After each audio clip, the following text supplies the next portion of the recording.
Bonjour à tous, heureux de vous accueillir aujourd'hui à Momentum Sans Frontières. Je crois vraiment qu'on va vivre un temps de grâce et de bénédiction. J'ai un message qui résonne dans mon cœur, et résonner c'est le cas de le dire parce que c'est l'écho réveil, l'écho divin en toi. On va voir que Dieu nous envoie un appel, il nous envoie un signal et notre job est de répondre à l'écho du ciel, à être l'écho de Dieu sur cette terre. Alors sans plus tarder, on va regarder la louange et juste après le message. Pensez à liker la vidéo un maximum pour qu'elle puisse se retrouver sur le fil d'actualité et on se retrouve juste après la louange. Louons et adorons Dieu avec liberté et tout notre cœur. Bonjour à tous, bienvenue à l'église Momentum. Bonjour à toi aussi qui est derrière ton écran. Les amis, ce matin, Dieu va faire toutes choses nouvelles. Les choses anciennes sont passées et toutes choses vont devenir nouvelles ce matin. Est-ce que vous le croyez, église Momentum? Allez, on tape des mains ensemble. Hey!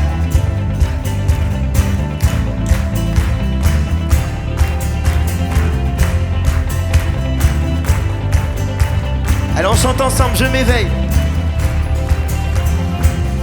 Je m'éveille car je sais qu'avec toi tous mes rêves ont un sens. Je veux vivre ma vie pour toi. J'ai pris ma décision. Tu me relèves, on y va ensemble. Tu me relèves, tu me montes tes merveilles. À jamais jeune en ton amour, car tu m'as libéré. Oh Dieu, aucun moment n'est perdu. On chante ensemble, vois le soleil. Vois le soleil percer les ténèbres, noir et blanc, maintenant se change en couleur. Mon sauveur, oui tu fais toutes choses nouvelles. Allez, on y va. Maintenant je vis. On y va. Maintenant je vis.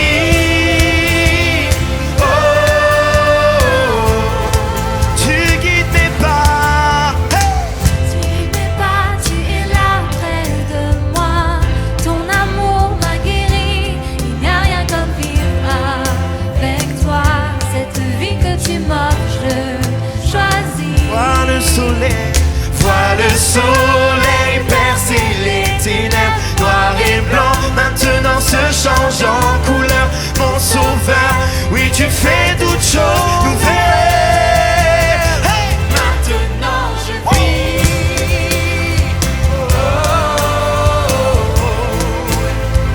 Maintenant je vis.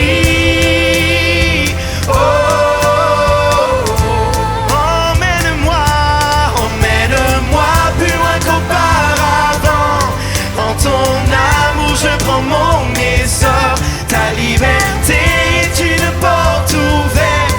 Tu es tout pour moi et plus encore. Église Momentum, ça fait.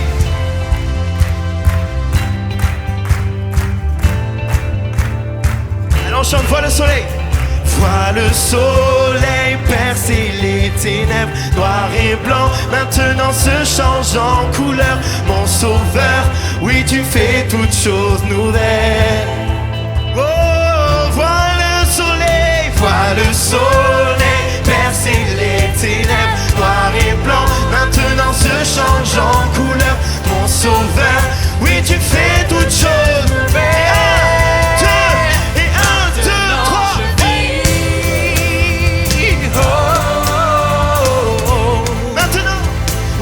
Maintenant je vis. Oh, emmène-moi plus loin qu'auparavant.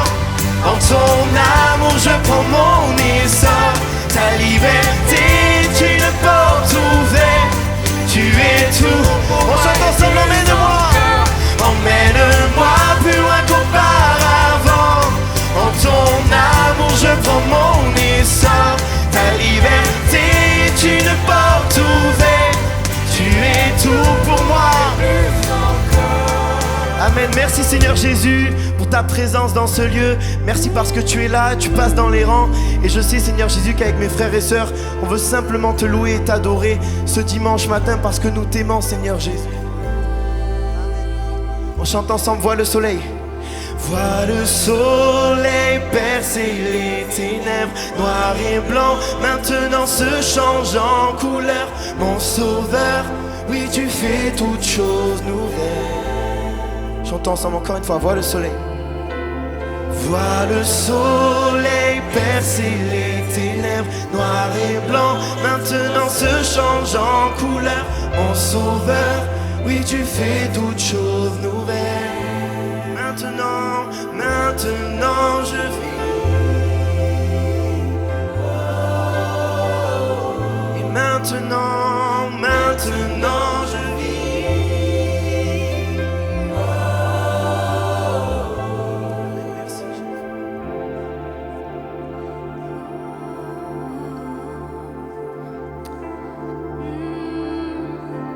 Merci Seigneur pour cette grâce que tu fais d'être notre ami, celui qui marche avec nous et qui fait briller la lumière sur notre chemin. Quelle grâce de t'appeler ami, quelle grâce de savoir que tu marches avec nous, que tu nous aimes, que tu nous inondes de ta présence. Si la lune me glace et le soleil menace, Créateur des étoiles, mon secours est en toi. Tu vois mes larmes, Si mes larmes ruissellent et que mon pas chancelle, Créateur de la terre, mon secours est en toi. j'ai confiance en toi, Jésus. Je lève mes yeux vers les hauts sommets. Toi seul est mon Dieu. Je proclamerai. Chante ce matin. Toi seul est ma force. Toi seul me restaure. Mon secours est en toi.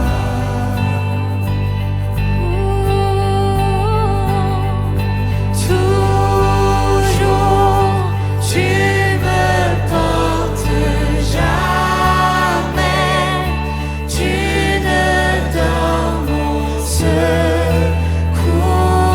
est en toi. Si la peur m'envahit Déclare que ta paix est avec toi. et mon âme chavire, Créateur de la vie, mon secours est en toi. Je lève les yeux. Je lève les yeux vers les hauts sommets. Toi seul, Toi seul est mon Dieu. Je proclamerai. élève ta voix. Toi seul est ma force. Toi seul me restaure. Mon secours est en toi.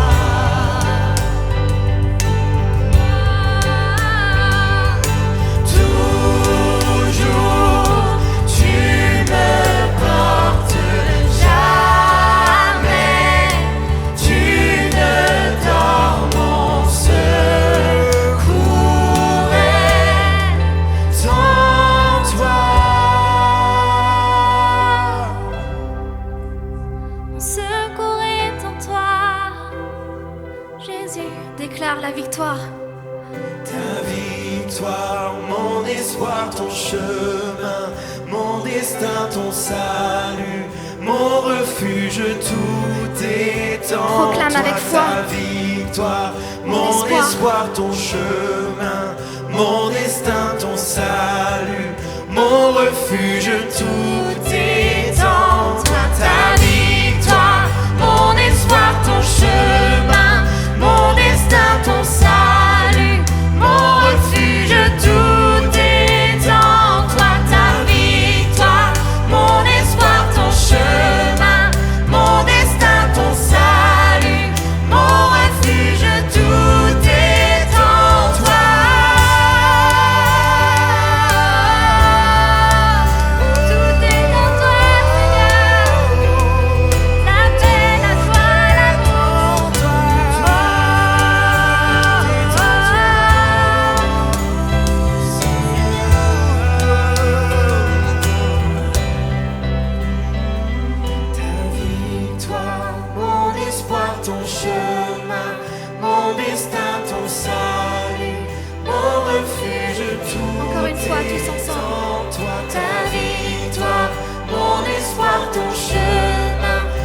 Amen. Seigneur Jésus, merci pour ta présence.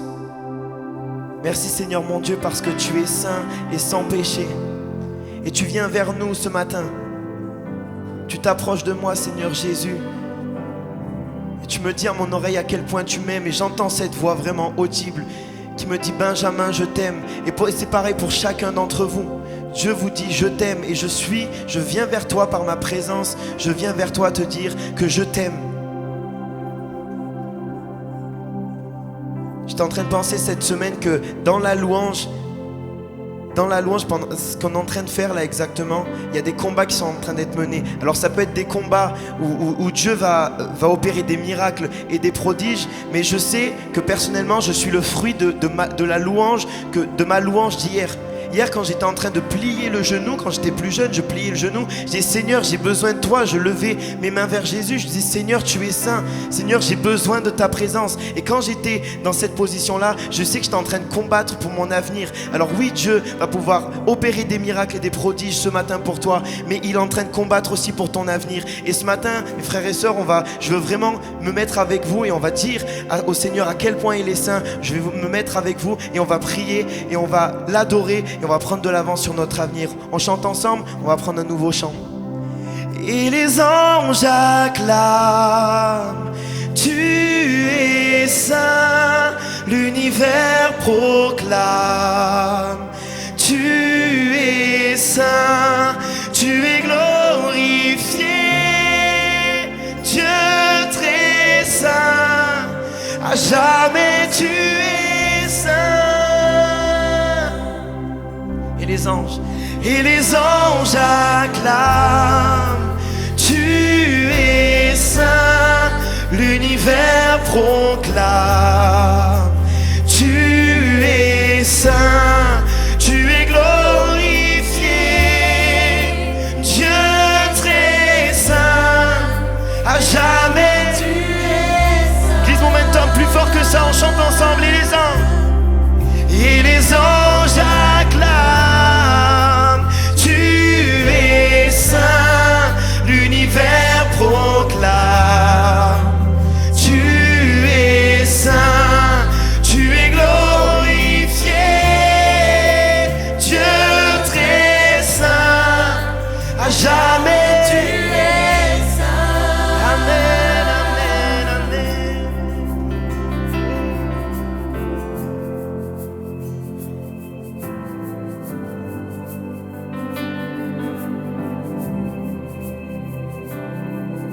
Chantons ensemble toutes les générations.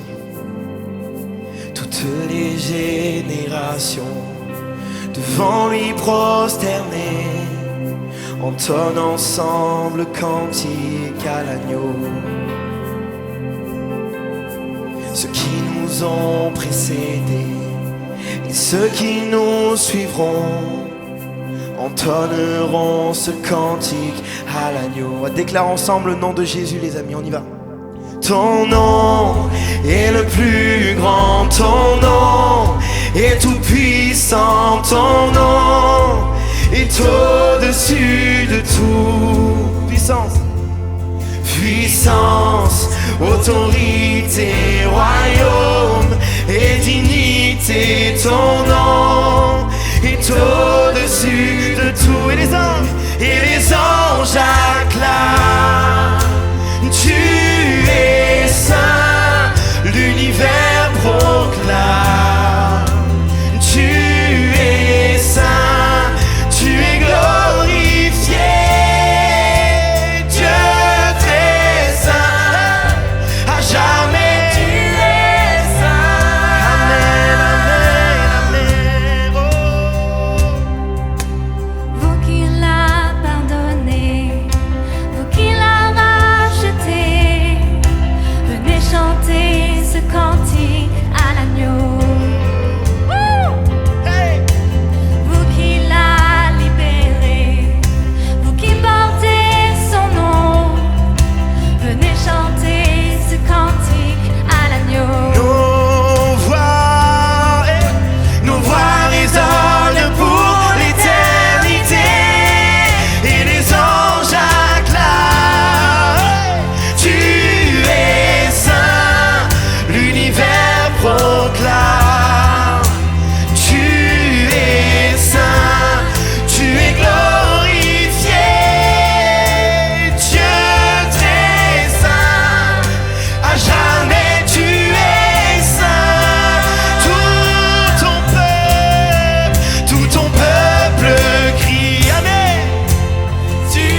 autorité, royaume et dignité, ton nom est au-dessus de tout, ton nom est plus grand, ton nom est tout puissant, ton nom est au-dessus de tout, puissance, autorité, royaume et dignité, ton nom est au-dessus de tous les anges, et les anges acclament. Tu es saint, l'univers proclame. Tu es saint, tu es glorifié. Dieu très saint, à jamais. Tu es Amen, alléluia. Tout ton peuple crie. Tu es saint, toi le roi des rois. Tu es saint, Dieu d'éternité. Dieu très saint, à jamais. Tu es saint, oh Seigneur. Les amis, est-ce qu'on pourrait tous ensemble lever les mains vers notre Dieu? Lève tes mains vers Jésus et commence à élever ta voix avec tes propres mots. Commence à prier, un dialogue avec ton Père Céleste. Seigneur Jésus, dis-lui à quel point tu l'aimes, à quel point tu es reconnaissant pour cette vie, pour cette église. Si tu as des sujets de prière, dis-lui, dis directement au Père. Seigneur Jésus, voilà comment ça se passe dans ma vie, j'ai besoin de toi. Élève ta voix plus fort que ça, élevons nos voix vers Jésus, tous ensemble.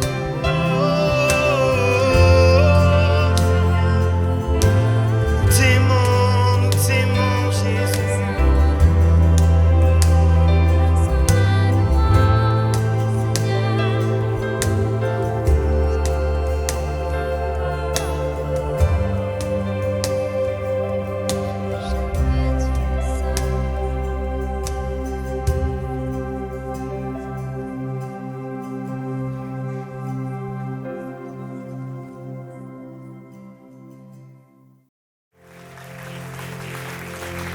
Est-ce qu'on peut applaudir plus fort que ça, le roi des rois?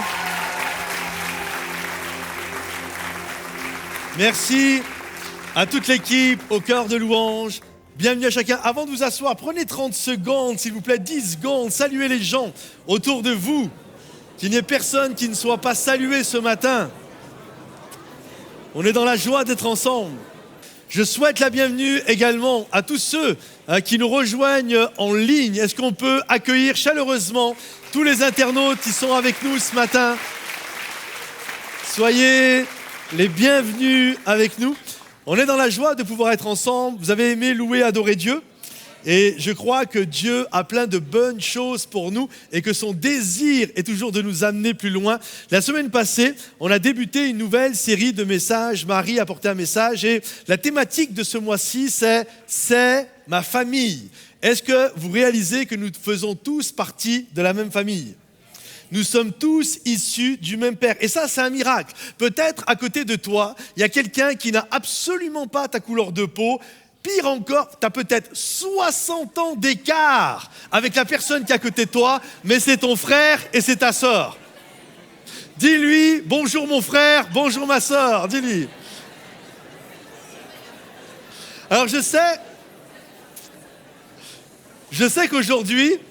qu'aujourd'hui, le mot frère, on l'a un peu lessivé quand même, hein, il est un peu galvaudé aujourd'hui.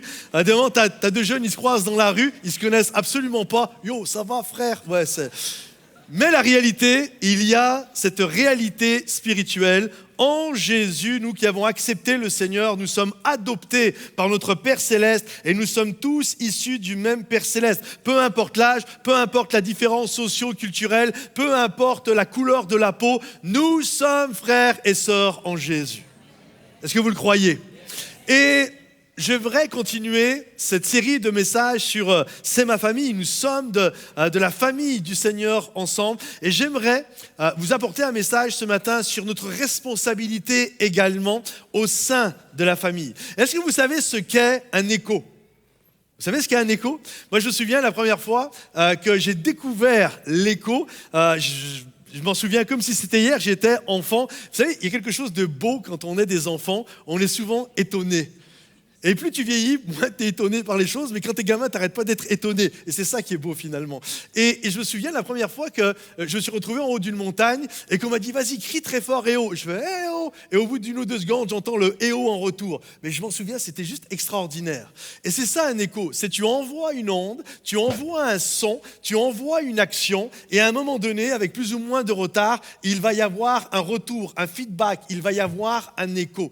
Et je crois que dans la vie, au-delà, parce qu'au-delà, bien sûr, de crier dans une montagne, il y a plein de choses dans nos actions. D'ailleurs, on le dit des moments, j'ai eu écho de votre conversation. Ah, je sais ce que tu as fait, j'ai eu écho de tes actions. Donc l'écho, c'est pas juste je parle en haut d'une montagne. Tout ce que nous faisons a un écho. Ça veut dire il y a eu quelque chose, une action, il y a eu une onde, il y a eu quelque chose qui a été envoyé, et puis il y a eu un retour. Et d'ailleurs, même quand on prêche en tant que prédicateur, vous savez, c'est un peu... Alors, je confonds pas les prédicateurs et les chauves-souris. Mais vous savez, les chauves-souris, quand elles volent, même quand elles sont dans le noir absolu, vous savez comment elles font pour se diriger? Elles envoient des sondes, et des ondes comme ça, et il y a un retour, il y a un écho. Et en fonction de l'écho, elles savent comment se diriger. Et je crois vraiment que tous ici, on est un peu comme des chauves-souris dans la vie. C'est-à-dire on marche, on envoie des ondes et on essaye de voir un petit peu les échos qu'il y a. C'est pour ça que des moments, un prédicateur, on a besoin un peu de retour. C'est pour ça que des moments, tu sais, t'es là, t'envoies punchline sur punchline et puis les gens réagissent pas. Puis au bout d'un moment, tu dis t'amènes avant que j'explose. En fait, tu veux un écho. Tu vois, c'est ça. Et on veut tous un écho. Quand tu fais un cadeau, tu regardes l'écho que le cadeau a. Par exemple, quand tu fais quelque chose et que la personne elle est contente, ça envoie un écho très positif, t'es encouragé. Et quand la personne n'est pas contente, ça envoie un écho, t'aimes pas ça. Moi, je me souviens, un jour, ça peut être arrivé, j'avais fait un beau cadeau à quelqu'un, la personne a vu le cadeau, elle a fait « Ah, ok », puis elle est partie comme ça. Ça m'a envoyé un écho, ça envoie un écho froid quand même. Et on fonctionne comme ça, on fonctionne avec des échos, on marche, on envoie puis on essaye de voir un petit peu comment les choses se passent. Quand tu es jeune et que tu es célibataire et que tu veux te marier, tu envoies des ondes. Et tu essayes de voir l'écho qu'il y a. Je me souviens quand j'étais tout jeune, je me convertis, et puis au bout de quelques temps, je vois Roselyne, mon cœur commence à battre la chamade. Je savais ça. Et j'étais là, j'essayais, tu vois, j'envoyais des petites ondes. J'essayais de voir si elle me regardait, si on pouvait avoir un contact comme ça, visuel et tout. Puis Rose, elle est très timide. Hein. Donc en fait, à chaque fois, je me dis, tiens, là, j'ai l'impression qu'elle me regarde, je me retournais, puis hop, son regard changeait. Je disais, mais elle me regarde. J'avais envie de l'inviter, j'avais envie de l'appeler, de l'inviter à aller boire un café, enfin un verre, etc. Mais je voulais pas me prendre aussi... Enfin bref. Et donc, je voulais être sûr de mon coup. Et un jour, je me souviens, j'étais assis, on va dire là, c'était une petite église, et Rose, elle devait être par là. Et j'ai senti parce que je ne voyais pas, je sentais, je sais pas, je percevais qu'elle me regardait. Mais je savais que si j'allais tourner la tête, elle allait fuir le regard. Et j'ai eu une idée. Vous voulez que je vous dise mon idée?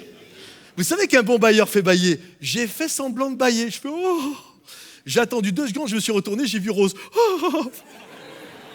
Et là, j'ai dit, je l'ai eu quand même. Et le lendemain, je l'ai appelé, je t'invite à boire un café. Oui, d'accord. Et voilà. Et en fait, tu fonctionnes comme ça. T'envoies des ondes, mais on fonctionne tous comme ça. T'envoies des ondes et tu vois un petit peu ce qui prend place. Et je crois que dans son ciel de gloire, notre Dieu nous a envoyé des ondes. Je crois qu'il nous a envoyé son amour, il a tant aimé le monde qu'il nous a donné son Fils, afin que quiconque croit, il nous a envoyé son amour. Et il attend le retour, il attend de voir comment nous allons manifester ça. Et il envoie son appel, il nous appelle, c'est une onde, on reçoit dans notre corps, on reçoit l'appel de Dieu. Et par rapport à tout ce que Dieu nous envoie, il y a cette réalité, quel est l'écho que je vais faire à l'onde que Dieu m'envoie? Et j'aimerais apporter un message ce matin que j'ai intitulé « Réveille l'écho divin en toi ». Dieu t'envoie une parole, Dieu t'envoie une onde, Dieu t'envoie un appel. Et je crois qu'en tant qu'enfants de Dieu, nous sommes appelés à être l'écho de Dieu sur cette terre. Et on va regarder ensemble l'histoire d'une personne, j'ai jamais prêché de ma vie sur elle, j'ai pas vraiment entendu de message, ou alors on l'a cité, je l'ai entendu citer dans un message, mais d'une dame qui s'appelle Tabitha, en hébreu, ou Dorcas en grec, et cette femme était l'écho de Dieu sur cette terre. Et on va regarder un message tiré de sa vie. Tout d'abord, j'aimerais vous dire, quand la bienveillance devient une seconde nature, notre impact résonne comme un écho d'amour et d'espoir. En fait, cette femme nous montre qu'elle était bienveillante. Et vous savez ce qu'est la bienveillance ? La bienveillance est un fruit de l'esprit. Et juste avant la bienveillance, il y a un autre fruit qui est communiqué, c'est la bonté. Vous savez ce qu'est la bonté ? Quand on parle de quelqu'un qui a de la bonté, c'est que son cœur est bon. Il y a des choses bonnes qui sortent de cette personne, on va dire, c'est une belle âme. Il y a de l'amour, il y a des paroles valorisantes, il y a toutes sortes de belles choses qui sortent. Mais la bonté, si elle n'est pas mise en action, c'est juste tout seul dans son coin. Et en fait, c'est quoi la bienveillance ? C'est la bonté mise en action. C'est pas juste je pense des choses qui sont bonnes, mais je me mets à agir en fonction de ces choses qui sont bonnes et je suis actif dans la bonté. Et l'activation de la bonté devient la bienveillance. D'ailleurs, c'est intéressant. Lorsque la première Bible a été imprimée, la Vulgate en hébreu, c'était en latin. Et le mot bienveillance, vous savez quel est son mot latin ?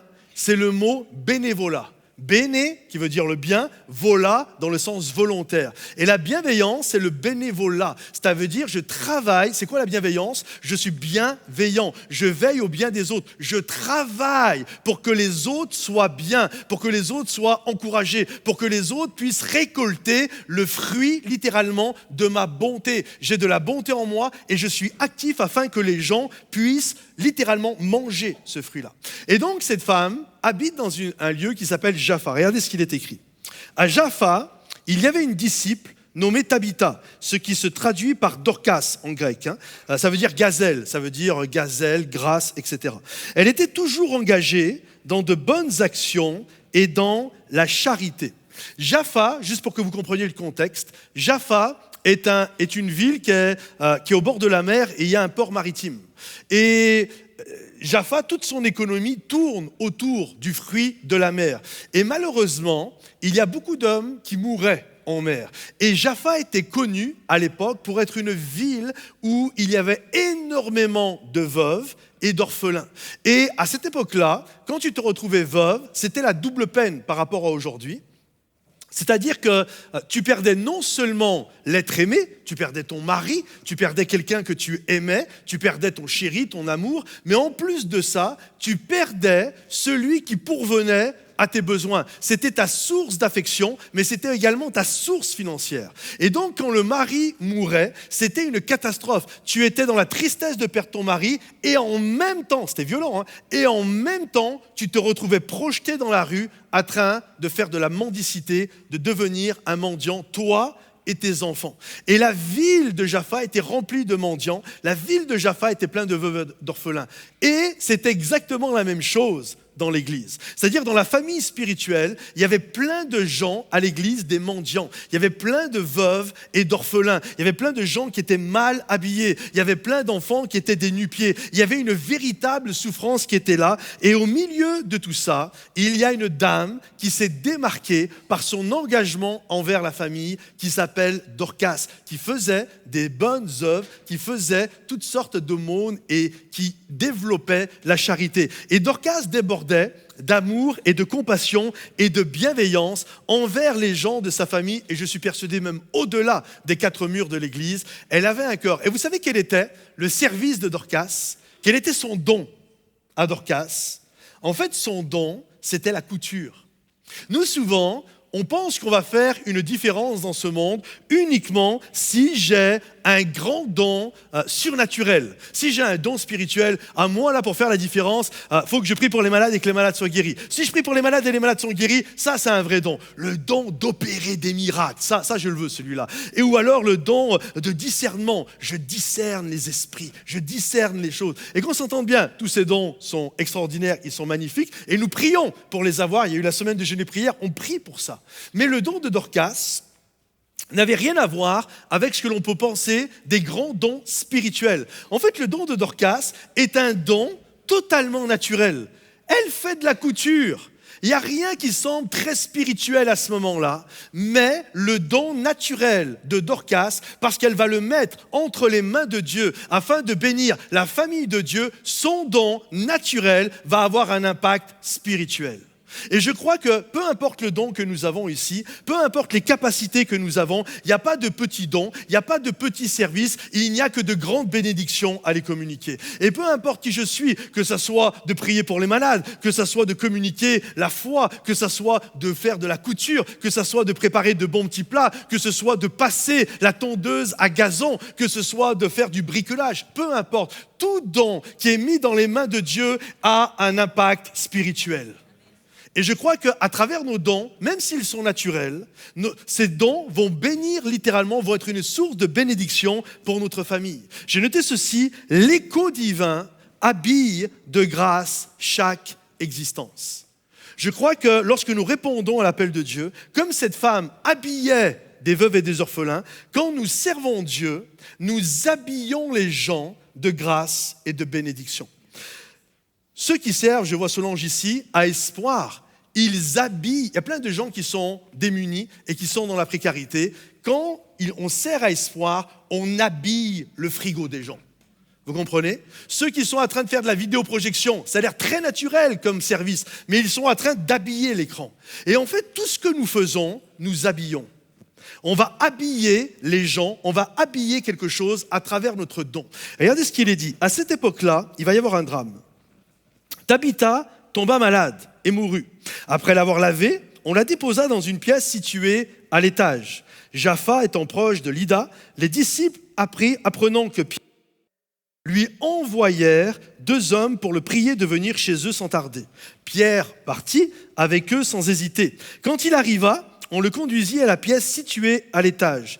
Toutes les veuves se tenaient près de lui en pleurant, en lui montrant les tuniques et les manteaux que Tabitha faisait quand elles étaient avec elle. Là, il y a un drame qui va prendre place. Malheureusement, cette femme, qui est une source de bénédiction dans l'Église, qui littéralement habille les gens, les veuves, les orphelins, fait des manteaux, fait des tuniques, elle va tomber gravement malade et elle va mourir. Et là, il y a une souffrance qui prend place, il y a un chagrin dans la famille. La famille de Dieu, l'Église est en chagrin. L'Église est en peine parce qu'une personne, un instrument de Dieu, au milieu d'elle, quelqu'un qui faisait du bien, qui distillait l'amour, malheureusement, va tomber gravement malade et va mourir. Et là, dans leur souffrance, ils apprennent que pas très loin, il y a l'apôtre Pierre. Et là, ils font chercher Pierre. On ne sait pas pourquoi ils le font venir. Est-ce que c'est juste parce qu'ils avaient besoin de consolation? Ils avaient besoin de paroles encourageantes, leur expliquant qu'un jour on sera avec Tabitha? Ou alors est-ce que c'était pour qu'ils prient pour la résurrection de Tabitha? On ne sait pas. Mais ils font chercher l'apôtre Pierre.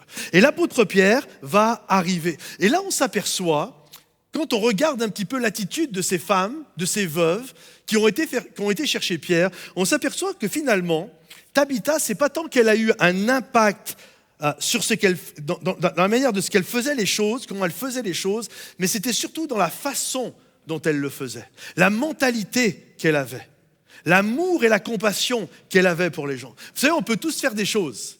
Je peux prêcher, ça peut paraître très spirituel, mais peut-être c'est juste parce que j'ai envie d'être vu. Vous comprenez? On peut jouer de la musique, la Bible dit ceci, 1 Corinthiens chapitre 13, « Si je n'ai pas l'amour, je ne suis rien. Quand bien même je donnerais mon corps pour être livré à la science, je donnerais tous mes biens aux pauvres. Si je n'ai pas l'amour, je ne suis rien. » Parce qu'on peut tout donner, mais en fait, ce n'est pas par amour. C'est juste parce qu'on a envie d'être applaudi. Est-ce que vous comprenez? Et elle, cette femme, ce qu'elle faisait, c'était dans l'ombre. Ce qu'elle faisait, c'est juste parce qu'elle le faisait avec la mentalité du royaume de Dieu. Je veux juste être une source de bénédiction, une source de miséricorde, une source littéralement d'encouragement. Elle servait Dieu, elle avait un don. C'était le don de la couture. C'est très naturel comme don, mais elle le faisait avec excellence. Et j'aimerais nous encourager aujourd'hui à tout donner avec excellence. Des moments, j'ai entendu, je l'entends quasiment moins maintenant, mais ça m'est arrivé d'entendre, que ce soit notre église ou d'autres églises, entendre ça, oui, moi j'aime pas trop, c'est des églises très professionnelles. J'aimerais vous dire, on est à l'antipode de ce qu'est une église professionnelle. On est à l'antipode de la mentalité du professionnel. Vous savez ce que c'est un professionnel versus un amateur? Un professionnel, c'est des gens qui font les choses uniquement si tu les payes. Or, un amateur, je sais que c'est péjoratif dans la tête des gens aujourd'hui en 2023, c'est du travail d'amateur, c'est très péjoratif. Mais un amateur, ça vient du mot amour. Ça veut dire que ce sont les gens qui font les choses non pas pour un gain, mais juste par amour. C'est ça un amateur. Je fais les choses par amateur. Je suis un amateur. J'aime ça. Je ne suis pas payé pour, mais je le fais. Et on a besoin de gens qui sont des amateurs, et c'est le cœur de notre Église, d'être des amateurs, mais qui servent en donnant leur meilleur. J'ai 2 dons, je donnerai 2 dons. Je ne vais pas en donner 10, je ne peux pas donner ce que je n'ai pas reçu. J'ai 2 dons, mais je donne mes 2 dons. Et c'est ça, on a vu par exemple il y a quelques temps en arrière, quand on a enregistré l'album, le décor, tout ce qui a été fait, les lumières, et tout ça c'était fait par des amateurs de l'église. On aurait été une église professionnelle, on aurait payé, littéralement, on aurait payé des gens, une boîte de production pour qu'ils viennent le faire. Mais on n'est pas une église professionnelle, on est une église d'amateurs. Ça veut dire qu'on veut aider les gens à développer leurs dons, leurs talents, ce qu'ils ont. Et ce que nous le faisons avec amour, avec passion et en donnant notre meilleur. Alors, est-ce qu'on peut applaudir tous ceux qui servent avec amour et qui sont des amateurs et qui font les choses avec amour? J'aimerais qu'on puisse regarder ensemble une petite vidéo courte, 2-3 minutes, de gens qui sont à l'église et qui servent de tout leur cœur. Et la majorité d'entre eux, sont juste des amateurs qui donnent leur meilleur pour Dieu. Est-ce qu'on peut envoyer la vidéo, s'il te plaît? Bonjour, moi je m'appelle Alice et je suis dans le pôle événements. Je suis Piou, je sers dans les équipes techniques et créatives à l'église Momentum. Je m'appelle Yann, je sers à l'équipe de sécurité et soins. Je m'appelle Dorota, je sers dans les services de l'Audia. Salut, je m'appelle Naomi et je sers à la com, à la création de contenu avec Princy. Je m'appelle Jocelyne et je sers dans l'équipe de la Sainte-Seine. Bonjour, je m'appelle Anthony et je sers dans l'équipe montage. Je m'appelle Mia et aujourd'hui je sers à l'enfance. Je m'appelle Marie-Françoise et ma collègue à côté Edith et nous servons au Café Connexion à l'église. Alors ce qui m'a motivée c'est l'équipe, super cool, trop good vibe et tout et ça m'a trop incité à les rejoindre parce que voilà c'est trop le fun. Servir dans les équipes techniques et créatives m'apporte énormément de choses humainement, techniquement et aussi dans ma créativité. Humainement, on rencontre tellement de nouvelles personnes, on sommes des équipes de l'ombre, mais on développe une communauté qui est vraiment forte et enrichissante semaine après semaine. Nous servons ici pour accueillir des personnes, leur apporter de la convivialité, de la joie et leur servir des bons cafés. Le sourire et tout, le bon café. Moi, ce qui me plaît le plus dans notre équipe, c'est que tous les dimanches, on a quelque chose à faire en particulier. Mais on a toujours un libre arbitre pour faire ce qu'on veut et laisser parler notre créativité, faire des réels, des montages. Yes. D'autres choses à dire? Il faut savoir qu'au début, je fuyais l'enfance parce que j'étais persuadée que j'avais aucune patience pour les enfants. Et en fait, un jour, Dieu m'a rattrapée et m'a dit non, Mia, tu vas aller servir là-bas. J'étais contente d'être à Momentum et de voir plein d'autres services. Et en fait, j'ai débarqué à l'enfance et je suis jamais repartie. J'ai trouvé beaucoup d'amour, beaucoup d'équipes avec qui on s'entend super bien. Il y a beaucoup d'entraide, de joie. On rigole énormément. Franchement, c'est pas mal. Et on passe de super moments et les enfants, en fait, ils sont juste adorables. Donc voilà pourquoi je sers. Moi, je suis nouveau dans l'église. Ça fait même pas 1 an que je suis ici. Et l'équipe de sécurité m'apporte de pouvoir communiquer et pouvoir échanger avec d'autres frères et sœurs. Pour moi, la Sainte-Seine exprime l'unité, la communauté et celle de l'église. Donc pour moi, c'est une joie de participer à toute cette communauté. Un souvenir, je dirais que c'est les clips qu'on a fait là pour le premier album et le clip pour Momentum Junior. Ça a été tout un projet de tournage et de montage et c'était hyper intéressant à monter. Une super équipe, vraiment, on se soutient à chaque moment et pendant la préparation de nourriture pour les autres bénévoles, on discute de différents sujets. Donc vraiment, on est une petite famille de gens de différents pays. Alors moi, dans mon équipe, en fait, je suis dans plusieurs équipes en même temps, mais ce que je raffole le plus, c'est vraiment d'accueillir les gens à l'église. Parce que pour moi, c'est Dieu qui nous envoie chacune de ces personnes et on est là pour les accompagner et puis vivre ces moments avec elles. On peut applaudir les Tabitas et les Dorcas. J'ai noté ceci, aimer est un verbe, une action, un mouvement, au-delà d'un sentiment. Et je crois vraiment que nous travaillons, et c'est le but de chacun des bienveillants, on peut les appeler les bénévoles, mais on peut les appeler aussi les bienveillants. Je crois que les bienveillants qui sont dans l'Église, ce que nous voulons, ce que nous recherchons, c'est que chacun puisse se sentir bien, que chacun puisse être béni, que chacun puisse être encouragé, que chacun puisse être heureux en venant à l'Église. J'aime beaucoup cette citation de Jean d'Ormesson. Il dit ceci: « J'ai compris assez tôt que si je voulais être heureux, il fallait que les autres le soient aussi. » Je trouve ça tellement fort. Mon ami, si tu veux être heureux, les messieurs là, si tu veux être heureux, vaut mieux que ta femme le soit aussi. Si tu veux être heureuse, vaut mieux que ton mari le soit aussi. Croire que je peux être heureux seul, c'est une folie.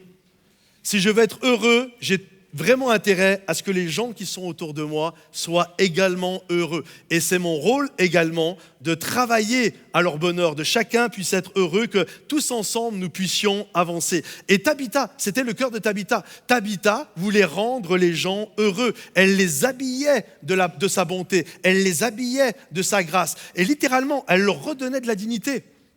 C'était des gens qui étaient dans des souffrances, ils n'avaient pas de quoi se payer des vêtements. Ok, moi non plus, je ne suis pas riche, mais j'ai une aiguille. Vous savez comment c'est grand une aiguille? C'est tout petit une aiguille. Hein. Regardez, j'en ai pris une là. Une aiguille, ça a l'air ridicule. C'est ça une aiguille. Il y a peut-être ceux qui sont au premier rang, ils la voient. Les autres au fond, vous la voyez? On ne voit pas. C'est rien. Le don de Tabitha résidait à ce qu'elle savait manier ça. Et juste, elle le maniait, mais elle voulait rendre les gens heureux, heureuses. Et elle a travaillé fort. Elle a fait de la couture, elle a confectionné, elle a fait des habits de dignité, elle a fait des habits de miséricorde, elle a fait des habits de grâce, afin que ceux qui étaient frappés par le deuil, ceux qui étaient frappés par la pauvreté, puissent retrouver une protection contre le froid, puissent retrouver une dignité. Et je crois que tous ceux qui servent à l'église, d'espoir, à ceux qui servent le café, à ceux qui font le ménage, on arrive à l'église elle est propre. C'est pas arrivé par hasard. Il y a des Tabitha qui sont venus à l'église quand vous n'étiez pas là et qui ont fait le ménage afin que nous puissions être accueillis dans un endroit propre. Et on peut les applaudir. C'est naturel. Il n'y a aucun grand don spirituel.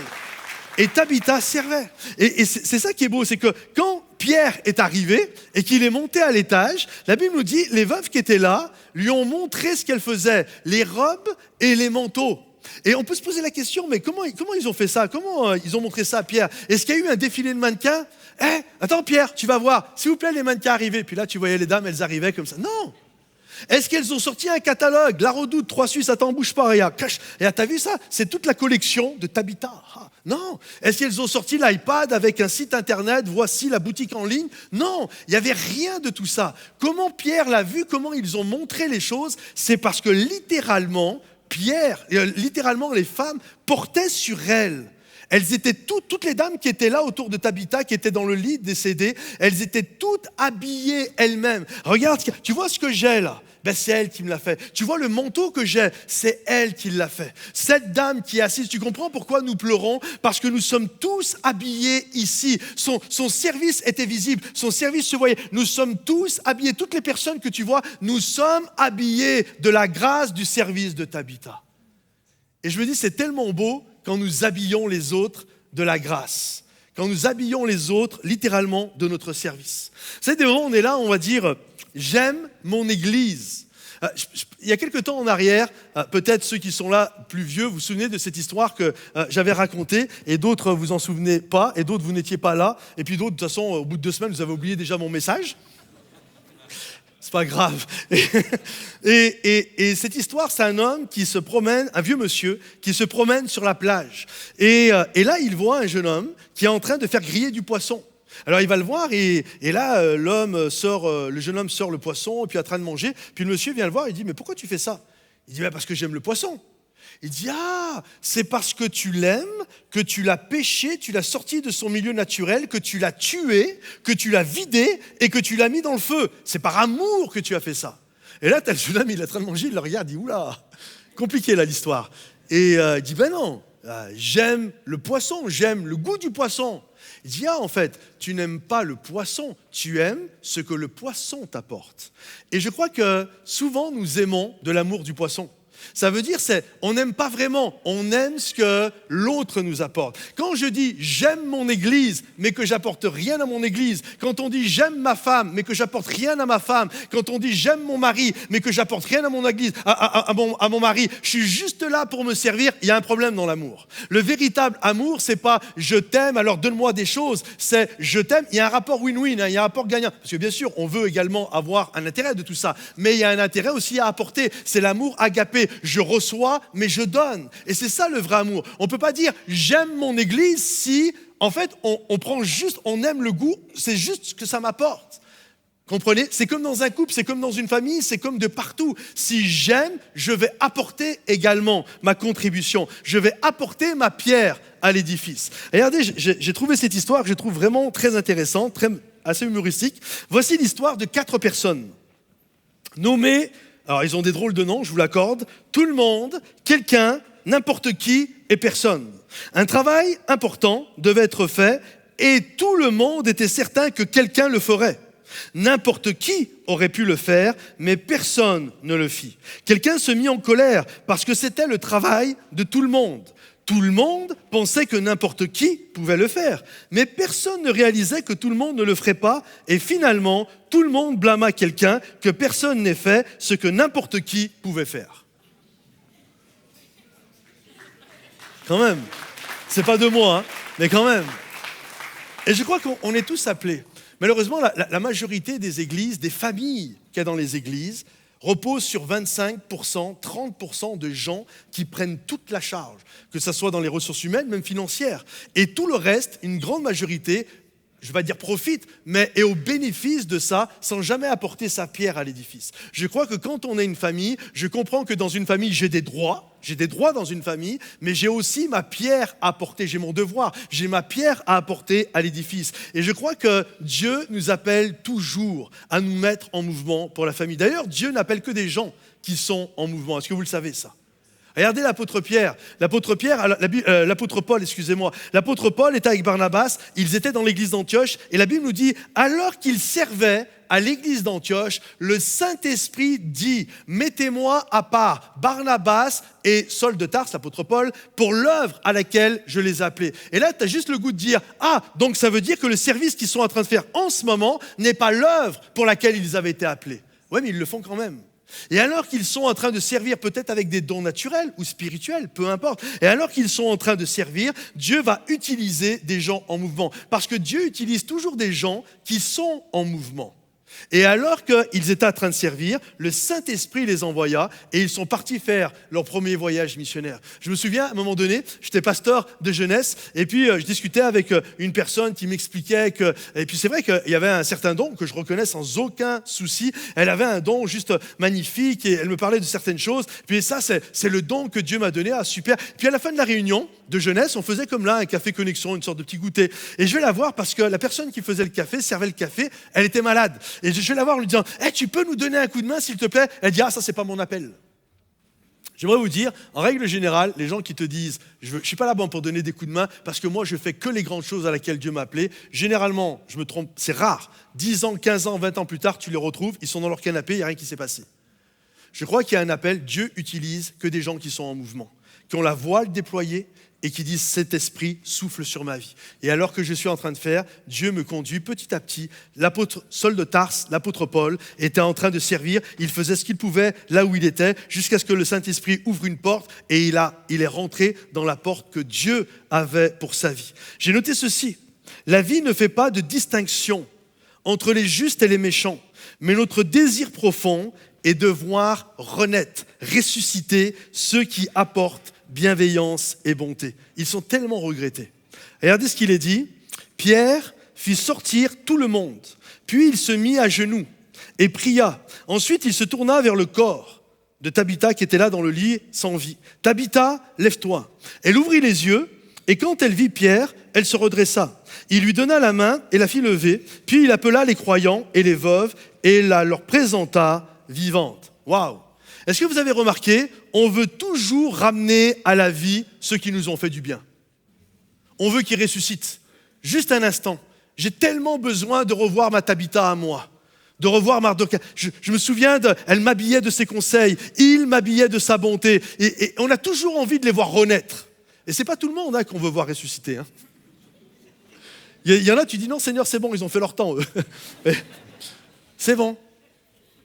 Mais généralement, les Tabitha, ceux qui ont béni, ceux qui ont encouragé, ceux qui nous ont habillés de grâce, de miséricorde, ceux qui nous ont habillés de leur amour, quand ils ne sont plus là, on les regrette fort.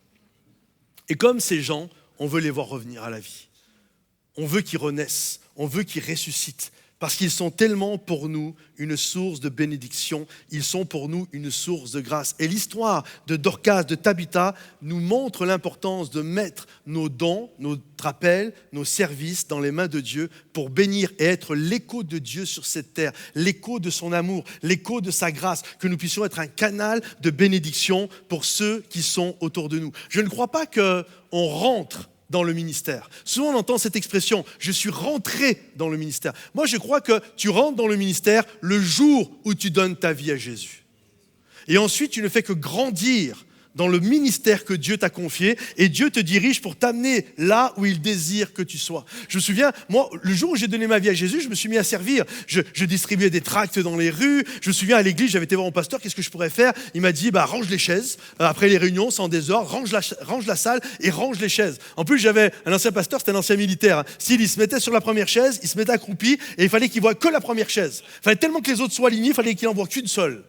Et j'étais là, je me souviens, après les réunions, et ça faisait rire parce que j'étais là, littéralement, je sortais le centimètre comme ça, je mettais tous les trucs nickel. Et je me souviens de quelqu'un qui me regarde, il s'est moqué de moi. Il m'a dit, hey, t'as le ministère de la chaise, toi. J'ai dit, ouais, j'ai le ministère de la chaise. Ça fait très naturel, il n'y a rien de spirituel. Mais en attendant, le ministère de la chaise m'a amené à être ici avec vous aujourd'hui. Vous comprenez? On ne rentre pas dans le ministère si ce n'est le jour où on donne sa vie à Jésus. Et en fait, on ne fait que grandir. Dieu souffle sur nos voiles et il nous conduit à bon port. Et j'aimerais vous encourager, tous ceux qui n'ont pas encore un service dans l'église, j'aimerais vraiment vous encourager à servir la famille. Vous savez, à la rentrée, on va passer à 4 célébrations. On va passer à 4 célébrations. Cette célébration, il reste encore une dizaine de chaises de disponibles parce qu'hier, il y a eu l'open house, il y a eu plus de 400-500 jeunes qui étaient là et ils sont un peu moins, ils ont pris une RTT les jeunes aujourd'hui. Non, il y en a quand même quelques-uns qui sont là, je rigole. Je rigole, ne vous vexez pas. Mais il arrive régulièrement, il y a quelques temps en arrière, par exemple la célébration de 11h30, et on a refusé plus de 40 personnes. Il y a 40 personnes qui sont venues, il n'y avait plus une seule place, même le hall était plein et les gens étaient obligés de rentrer chez eux. Donc on va passer à une 4e célébration. Or la réalité, ceux qui servent, là ils le savent, ils commencent à paniquer avec 4 célébrations. Tu sais, ok, mais là déjà on en fait quoi, beaucoup, tu vois. Et en fait, je comprends, parce que moi aussi, mais la réalité, je me dis, si l'église, elle a grandi, ça veut dire qu'il y a plein de gens qui n'ont pas encore de service dans l'église. Et on a besoin de vous, les amis. On a besoin, vous aimez l'église, pas l'amour du poisson, vous aimez vraiment l'église, dans l'amour, il y a aussi le don de soi. Il dit ok, je vais répondre aussi à l'appel de Dieu, je vais être aussi une source de bénédiction pour mon église. Alors j'aimerais juste vous présenter, il y en a beaucoup plus, mais quelques services que l'on trouve, dont on a besoin. Par exemple, on a besoin de gens à Momentum Junior, on a besoin de gens à l'enfance, on a besoin de moniteurs, de monitrices, il y en a qui sont motivés. Il y a des gens de Momentum Junior. Et on a besoin de moniteurs et de monitrices, parce qu'il va y avoir une 4e célébration, mais il y aura aussi des enfants qui sont là. Et on a besoin de gens qui vont servir les enfants. Donc si tu as un côté affable avec les enfants, tu aimes les enfants, ça se passe bien, etc., il y a une place pour toi. On a besoin de gens qui servent à l'enfance. On a besoin également de gens au ménage. Le bâtiment fait plus de 1500 mètres carrés et on a besoin de plein de gens. Je crois qu'il y a plein de gens où vous pouvez donner un coup de main au ménage. Et plus les équipes sont grandes, et moi vous allez passer, peut-être vous passerez une fois par mois, une fois tous les 2 mois, s'il y a beaucoup d'équipes, vous comprenez. Et quand il y a une équipe, l'équipe elle est grande. Vous ne faites pas les 1500 mètres carrés tout seul. Vous êtes des équipes de 5, 6, 7, 8, 9, 10. Et plus il y a de gens, et plus ça devient facile. Vous comprenez. Moins il y a de gens, et plus c'est lourd. Mais plus les équipes sont grandes, et plus ça devient facile. On a besoin. Vous aimez le fait que l'église soit propre ? Tous ceux qui aiment que l'église soit propre, dites amen, faites du bruit s'il vous plaît. On a besoin de gens. On a besoin de gens également dans les équipes de bienvenue, les équipes d'accueil. Les personnes dans l'église où tous les bénévoles servent, nous avons plusieurs moyens de le faire. J'ai mis accueil, check-in, espace de bienvenue, logia, placier, café connexion, kiosque info, snacking. On a besoin de plein de... Écoutez, chaque week-end, en moyenne, on a pas loin de 80 nouvelles personnes qui viennent à l'église. 80 nouvelles personnes que Dieu nous envoie, que Dieu prend des gens de la rue, entre guillemets, et qui nous amène à l'église et qui sont là. Vous savez ce qui est fou des moments, c'est qu'on va aller évangéliser dans les rues. J'ai rien contre, je l'ai fait dans ma vie, et j'ai rien contre ça, qu'on s'entende bien. Mais on va aller évangéliser dans les rues. Or, la réalité, le résultat, le fruit de l'évangélisation de rue est quasiment insignifiant. Et à l'église ici, on a fait plus de 10 ans d'évangélisation de rue à la place Stalingrad. Il n'y a jamais une personne qu'on a amenée au Seigneur. Les gens là qui ont été gagnés à Jésus par de l'évangélisation de rue, levez la main s'il vous plaît. Une. Au total, il y en a eu 3 sur 1500. Ça fait 0, quoi ça, 2-3%. Vous comprenez? Et continuez, à ceux qui aiment ça, il n'y a pas de souci. Mais écoutez bien la folie. C'est qu'en même temps, Dieu envoie quasiment 80 à 100 personnes de la rue ici à l'église qui ensuite vont être sur le parvis de connexion, mais là, on n'a personne pour s'en occuper. Est-ce que vous comprenez la folie? C'est-à-dire qu'on va aller évangéliser des gens dont on sait qu'on va avoir quasiment aucun impact, et Dieu nous fait la grâce de nous les envoyer directement ceux qui sont intéressés, mais on n'est pas là. Il y a un appel à s'occuper aussi de ceux qui viennent là. Alors si tu as un cœur d'évangéliste, si tu aimes les gens, je ne veux pas te foutre furieux, hein. Ok? Personne ne met des coups de Bible aux gens, t'es un sale pécheur, ok? Mais si tu aimes les âmes, si tu es une Tabitha, si tu aimes habiller les gens de grâce, pas leur tailler des costumes, mais si tu aimes les habiller de grâce et de bénédiction, il y a une place pour toi. On a besoin de toi, ok? L'équipe également d'organisation. On a besoin de gens qui servent à la logistique, les célébrations, les événements, ceux qui vont préparer la Sainte Seine, ceux qui vont faire la coordination, ceux qui font la sécurité. On a désespérément besoin de gens qui font la sécurité, les amis. Si tu fais 1m90, 110 kilos, c'est pour toi. Et même si t'es que moi, tu fais à peine 1m70, c'est pour toi aussi. Et il y a même une dame qui est venue me voir à la fin de la réunion, qui fait la sécurité, elle est venue avec son badge de sécurité, elle m'a dit hey, moi je suis une femme et je suis 1m60. C'est pour toi aussi. Tu peux faire la sécurité. On a besoin de gens à la librairie. On a besoin de gens, il y aura une équipe de plus qui va faire fonctionner la librairie. On a besoin de gens avec cette 4e célébration. On a besoin également d'équipes de montage vidéo, c'est un gros besoin. Si tu sais monter des vidéos et que tu ne nous l'as pas dit, t'as péché. Fallait nous le dire. On a besoin de gens, vous avez vu tout ce que l'Église fait, on a besoin de gens qui sont capables de donner un coup de main pour ça. Alors si tu veux, on a besoin de gens pour les groupes de maison, des gens qui ouvrent leur maison, on a besoin de leaders de groupes de maison. Bref, on a des besoins et énormément de besoins liés à cette 4e célébration. Alors si tu veux nous aider, si tu veux, tu as un petit coupon comme ça, normalement tu es assis dessus ou alors tu l'as mis dans ton sac avec un QR code. Si tu n'es pas à l'aise avec le QR code, tout à l'heure quand tu descends, juste sur la gauche ici, il va y avoir un kiosque qui est là et ils vont pouvoir prendre toutes tes inscriptions, répondre à toutes tes questions. Et si tu es à l'aise avec le QR code, tu as juste à flasher le QR code. Ceux qui nous regardent sur Internet et voulaient nous aider pour les médias, la communication, etc., dites-le dans les commentaires, on vous donnera le QR code pour que vous puissiez nous aider avec l'église en ligne sur Momentum sans frontières. Mais on a besoin de vous. On ne peut pas aller plus loin. La Bible dit, un homme ne peut pas donner ce qu'il n'a pas reçu. C'est pareil pour une église. Elle ne peut pas aller plus loin que ce qu'elle a. Et donc, si nous voulons aller encore plus loin et si nous voulons voir encore la gloire de Dieu se manifester, on a, mes amis, désespérément besoin les uns des autres. Et vous savez, Tabitha, c'est ce qu'elle a fait. Et lorsque Tabitha est morte, on a vu l'importance que son service avait. Vous savez, les gens, quand Tabitha est morte, quand les gens qui nous font du bien à l'église meurent, c'est pas tant finalement ce qu'ils faisaient qui nous manque, c'est qui ils sont. Au début, peut-être on les a aimés pour ce qu'ils faisaient.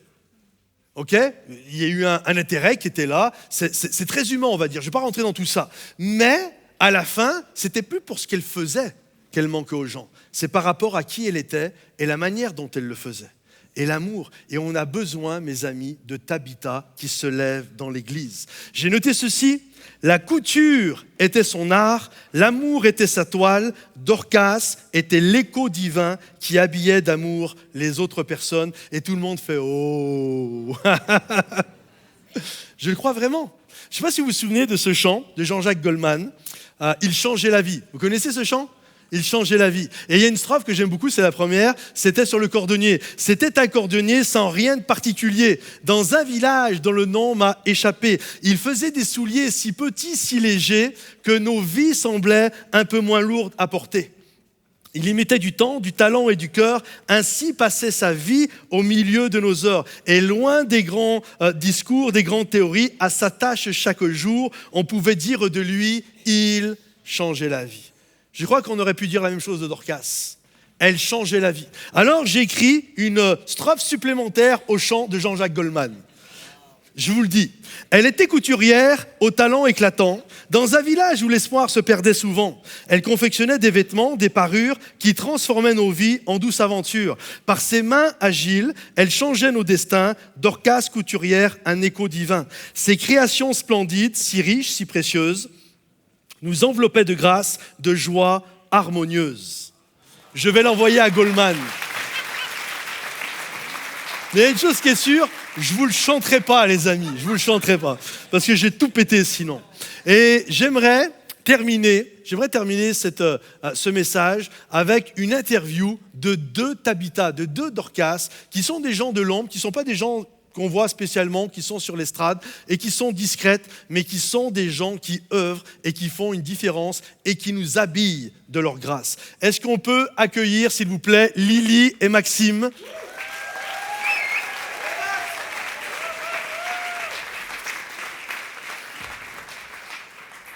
Merci beaucoup. Alors, je suis dans la joie. J'aurais pu demander à plein de gens. J'ai pensé à plein d'autres aussi personnes. Mais je me disais, c'est bien parce que ce sont des gens qui sont dans l'ombre et qui nous font un bien extraordinaire sans qu'on puisse s'en apercevoir. Alors, je commence par toi, Lily. Dis-moi qui es-tu et qu'est-ce que tu fais dans l'église ? Donc bonjour, je m'appelle Lily. Je suis Lily. Et dans l'église, je sers à la loggia. C'est quoi vous savez, qui sait ce qu'est la loggia? Ici, levez la main. Ok, il y a un petit 10%, donc il y en a 90%, ils ne savent pas ce que c'est. Vas-y, explique-nous. La loggia, c'est le service des serviteurs. Donc en fait, on est là pour faire en sorte que tous les bénévoles qui servent à chaque célébration se sentent accueillis et ne puissent penser qu'à leur mission, qu'à leur service à eux, sans avoir à penser zut, j'ai un petit creux, il faut que j'envoie un message à mon pote qui me récupère un McDo. Non, c'est bon, il y a la loggia, tu peux venir, tu peux boire ton café, boire ton petit jus de fruits, ton petit sandwich. Donc toi, tu es la personne, si je reprends par rapport au message que je viens de dire, tu es la personne qui habille les tables. Exactement, c'est ça. Et donc, il faut savoir que plein de gens qui servent le dimanche matin sont là à 7h du matin pour que le culte puisse bien se passer, au-delà des répétitions, tout ce qui se passe. Mais à 7h du matin, ils sont là. Ça veut dire que toi, tu es là avant eux pour les accueillir avec plein de petites douceurs et du café au moment où ils arrivent. Tout à fait. Il faut que ce soit prêt quand ils arrivent.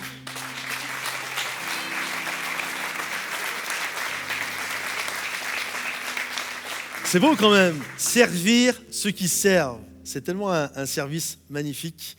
Toi, Maxime, qui es-tu? T'as quel âge? Donc bonjour à tous, moi c'est Maxime. J'ai 15 ans et je suis lycéen. J'ai 2 services. Je sers en bas aux ados avec Bonnie, à la batterie, et ici à la grande assemblée avec les lumières. C'est toi qui fais les lumières? Oui, avec notre équipe. On a Piou qui est notre directeur artistique et Guillaume qui est le responsable du groupe des lumières. Juste pour vous dire, vous savez tout à l'heure quand je disais, je réfute la notion d'on est une église professionnelle, on est une église d'amateurs. Maxime est vraiment le symbole de ça. Maxime a 15 ans et donc tu es arrivé là, tu avais 14 ans. Oui, c'est ça. Tu avais 14 ans. Et à 14 ans, il a été pris dans l'équipe des Lumières. Et vous allez voir quand les clips vont sortir, les Lumières, vous avez l'impression que c'est fait par une boîte de prod, que c'est professionnel. En fait, celui qui a fait la lumière pour l'enregistrement de l'album et de nos clips vidéo, c'est Maxime, 15 ans.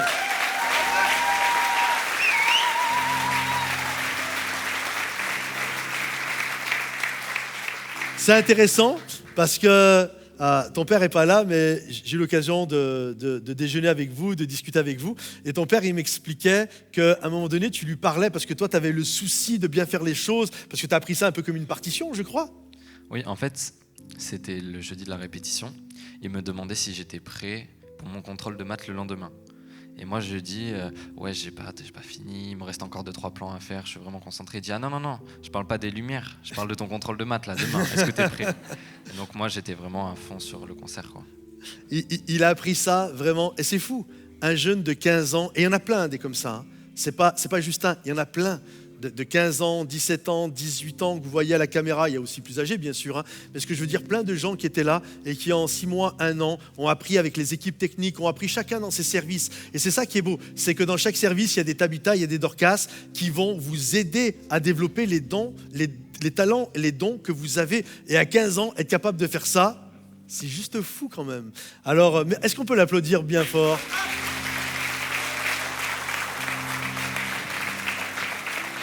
J'aimerais te demander, Lily, qu'est-ce que ça t'apporte de servir ? Ce que ça m'apporte de servir, c'est vraiment d'apporter ma petite pierre à l'édifice, d'amener ma petite boucle d'oreille d'or qui va fondre, qui va servir à faire le temple, de rendre tout l'amour qu'on me donne. C'est vraiment de le rendre et de pouvoir apporter la petite chose que j'ai à donner. Voilà, simplement. Magnifique. Et toi ? Vas-y, applaudissez-la, oui. Et toi, ça t'apporte quoi de servir ? Servir, ça m'a apporté une connaissance technique et ça m'a aidé aussi à rencontrer de nouvelles personnes, à m'inclure dans l'église parce que quand on arrive, quand on déménage, c'est un peu compliqué. Et je me suis vraiment senti bien parce que j'étais dans une équipe, on se voit en dehors des cultes, on passe du temps ensemble et c'est juste incroyable. Donc au-delà du service, ça t'a permis de développer des amitiés et d'avoir un groupe d'amis, quoi. Oui, exactement. Je crois vraiment, mes amis, que le service, c'est une des choses, pas que, hein. Il y a les groupes de maison, il y a le côté social qu'on a, etc. Mais je crois vraiment que le service, quand vous avez besoin, si vous désirez développer des amitiés au sein de l'église, rentrer dans un service avec une équipe, c'est juste, ça vous ouvre des portes de l'amitié. En tout cas, merci beaucoup Maxime pour ce que tu fais. Merci Lily. Merci aussi à chaque personne qui est dans ce lieu et qui sert avec un cœur passionné pour le royaume de Dieu. Est-ce qu'on peut les applaudir bien fort? Merci.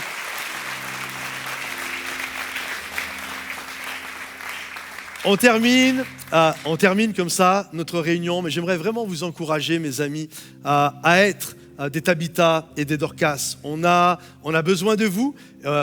On a tous besoin les uns des autres et nous désirons aller encore plus loin avec le Seigneur et dans ce qu'il a prévu pour l'Église. Alors, si vraiment vous désirez nous aider, vous avez les petits QR codes. Vous pouvez, si vous n'êtes pas à l'aise avec les QR codes, vous avez juste à aller au kiosque sur la gauche, là, quand vous allez descendre et voir ce que vous pouvez donner. Il y en a, vous allez donner 1 heure par mois. Il y en a, vous allez donner 3 heures semaine. Je ne sais pas, peu importe. Il y en a pour tout le monde, de toute façon. Chacun peut apporter sa pierre à l'édifice en fonction de qui il est et en fonction de ce qu'il peut faire. Mais je crois que chacun, on peut donner un petit quelque chose. Certains donneront plus, certains donneront moins, mais ce n'est pas grave. L'essentiel, c'est que tous ensemble, nous portions la famille et que ceux qui le croient disent Amen et applaudissent bien fort le roi des rois. J'espère que ce message vous a béni ainsi que le temps de louange. Alors si vous désirez également nous bénir et nous encourager en servant, sachez que vous pouvez le faire. Mettez-le sur le chat, sur les commentaires et on va vous expliquer comment vous pouvez le faire. On a des besoins que vous pouvez faire bien sûr à distance. Bien sûr également vous pouvez servir à travers un don, à travers votre générosité. Vous avez juste à aller sur monofrande.fr et pensez à partager cette vidéo, à la liker et à la commenter. Que Dieu vous bénisse mes amis et à la semaine prochaine.